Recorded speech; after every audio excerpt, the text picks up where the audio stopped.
Tell me, किसी को reality में अगर लाई डिटेक्ट करना हो, कोई झूठ बोल रहा है, मुझे वो डिटेक्ट करना है, tell me top 3 things that मैं कर सकता हूँ, टेक्निक जिससे पता चल जाए इमीडिएटली ये झूठा है या झूठी है. ओके, सी टॉप 3 थिंग्स में जब आप किसी से क्वेश्चन पूछें तो देखिए आपको स्ट्रेस दिखेगा और अगर आपको ज़्यादा दिखने लगे तो आपके लिए अच्छा इंडिकेटर है.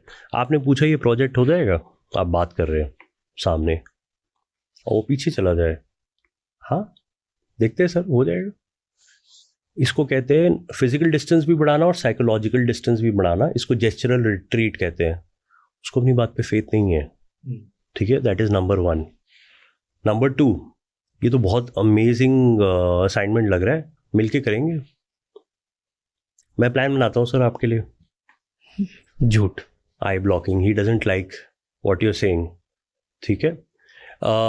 नोज टच में हाई स्ट्रेस में होती है, हर बार झूठ पे नहीं होती है, हाई स्ट्रेस में होती है. जुकाम भी हो सकता है किसी को. पर आई ब्लॉकिंग, ईयर टचिंग में सामने वाले को आपकी जो बात कही वो सुनने में अच्छी नहीं लगी, इसको ईयर ब्लॉकिंग कहते हैं. खाने में क्या बना है?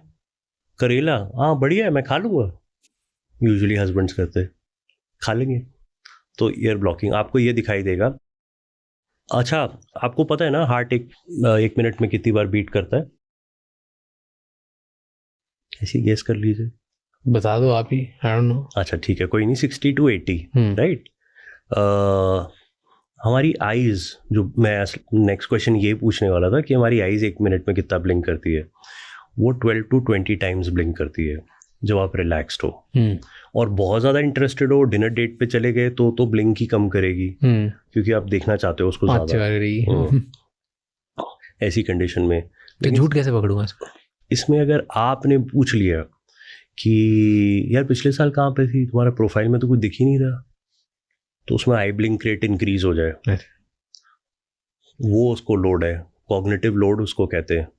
सो इस कंडीशन में उसको हाई स्ट्रेस हो गया. आपको जानने की जरूरत है कि एकदम से क्यों ब्लिंक रेट इंक्रीज हो गया. आपको क्विक फ्लटर दिखाई देगा, लिप कंप्रेशन हो सकता है. When lips disappear the stress is near. तो वो जानने की जरूरत है कि क्यों हुआ. बहुत सारी चीज़ें दिखती हैं, ये सब तो मल्टीपल क्यूज है. स्टेटमेंट मैच नहीं करेगा. आपने पूछा कि कल कहाँ पे थी, यूजुअली फ्रेंड्स क्या होती है, बट आंसर वो नहीं है. यूजुअली मैं फ्रेंड्स क्या होती हूँ. कल कहाँ थी, कल मैं श्रुति के साथ थी, वो आंसर नहीं आया ना. It's a problem. Ambiguous answers is a problem. आपने क्वेश्चन पूछा और आपको आंसर नहीं मिला, और क्वेश्चन के रिस्पॉन्स में आपको क्वेश्चन मिला, red flag. It's called question reversal strategy. Did you kill your wife? Are you asking that I killed my wife? Absolutely not. ये रियल लाइफ केस है, सो मैं उसमें से कोट कर रहा हूँ. तो क्वेश्चन रिवर्सल स्ट्रैटेजी कहते हैं इसको. आप बता रहे थे स्ट्रेस अगर बढ़ जाता है लोगों का तो वो झूठ बोल रहे होते हैं. जब वो झूठ बोलते हैं तब स्ट्रेस बढ़ जाता है. That's the situation, right? But not for everyone. किसी का स्ट्रेस बढ़ता ही नहीं है. वो बिल्कुल स्मूथ टॉकर्स होते हैं, बिल्कुल स्मूथ, उनको फर्क नहीं पड़ता है. इनफैक्ट झूठ बोलने में उनको हाई मिलता है. कुछ पैथोलॉजिकल लायर्स होते हैं, पर किसी ज़्यादातर लोगों को वो अच्छे लोग होते हैं जिनका स्ट्रेस बढ़ जाता है. आप उन पे रिलाई कर सकते हैं क्योंकि पकड़े जाते हैं वो. Tell me difference between good liar और bad liar. Okay, see, good liars are those liars which cannot be easily caught, and they'll make you sound everything is convincing. And क्या करते हैं गुड लायर्स में, क्या खासियत होती है? 2-3 जो बैड लायर्स मिस कर जाते हैं. ओके, गुड लायर्स में बहुत बड़ा कॉन्फिडेंस होता है. सबसे पहली बात तो ये, ओके, वो ऑलमोस्ट कॉन मैन होते हैं, है ना. कॉन्फिडेंस से ही लिया गया cone man.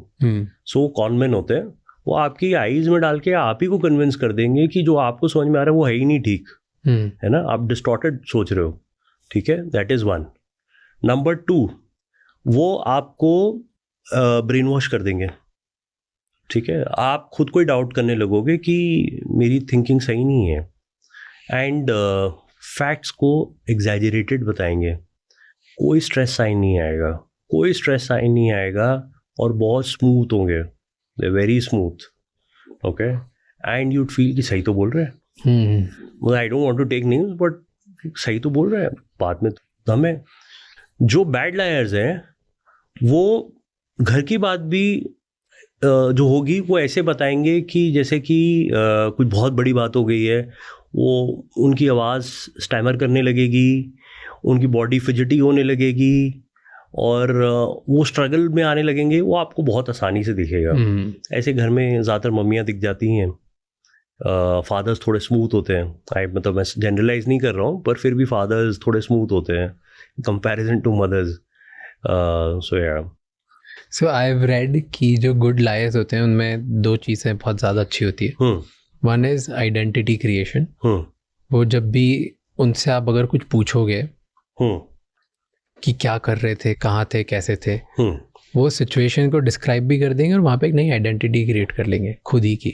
So for example कि अगर आपने बोला कि यार कल तू वहाँ से चोरी करके निकल गया क्या, सो नाउ चोरी से क्योंकि उसको खुद को डिस्टेंस करना है, वो एक तो कल के बारे में डिटेल्स देंगे, प्लस वो कुछ अरे मैं तो कल भाग भाग के बहुत थक गया था यार, हाँफ रहा था और मैंने ये कर रहा था, मैं वो कर रहा था। ना उसने अपनी आइडेंटिटी क्रिएट कर दी है कि मैं तो हाफ रहा था उस टाइम पे, तभी तुम लोगों को ऐसा लगा होगा। Example, so they will always figure out a new word और अ न्यू आइडेंटिटी जो अपने आप को अटैच कर देते हैं। एग्जाम्पल, जब आप किसी को पकड़ते हो, जैसे मान लो कोई चीट कर रहा है, तो वो अपनी आइडेंटिटी पास्ट में एकदम सेंट की क्रिएट कर देगा, ट्राइंग टू मैनिपुलेट, और या तो फ्यूचर की आइडेंटिटी क्रिएट कर देगा कि यार तू और मैं तो ऐसे हैं, मतलब तुझे नहीं लगता फ्यूचर में हम लोग ऐसा ऐसा होगा, आज के अगर अपन डाउट्स पे ऐसी बातें करेंगे तो फ्यूचर में फिर क्या होगा, यू नो योर। तो आप प्रेजेंट को किसी ना किसी तरह से हटाने की कोशिश कर रहे हो by attaching yourself either to a future identity और a past identity. Excellent, thank you. तो जैसे आपने कहा, तो एक स्ट्रैटेजी होती है, उसको कहते हैं होलियर देन दाओ, है ना। भगवान मेरा साक्षी है ना।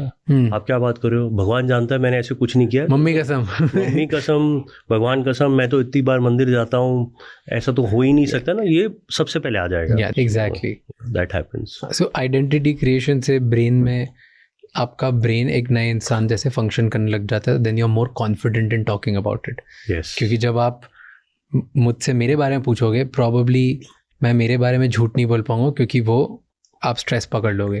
बट अगर मैंने एक फॉल्स आइडेंटिटी बना दी कि यार मैं तो बहुत बड़ा फाइटर हूँ, मैं बहुत मारता हूँ, पहले मैं बहुत बड़ा फाइटर था, मैंने बहुत मारा है लोगों को, मैं ऐसा करता था, ऐसा करता था, अब मैं उस आइडेंटिटी के लिए झूठ बोल सकता हूँ बहुत confidently with details. That is easier for me to lie. So there is detachment. So that's why stress इतना नहीं बढ़ेगा. So that was first strategy.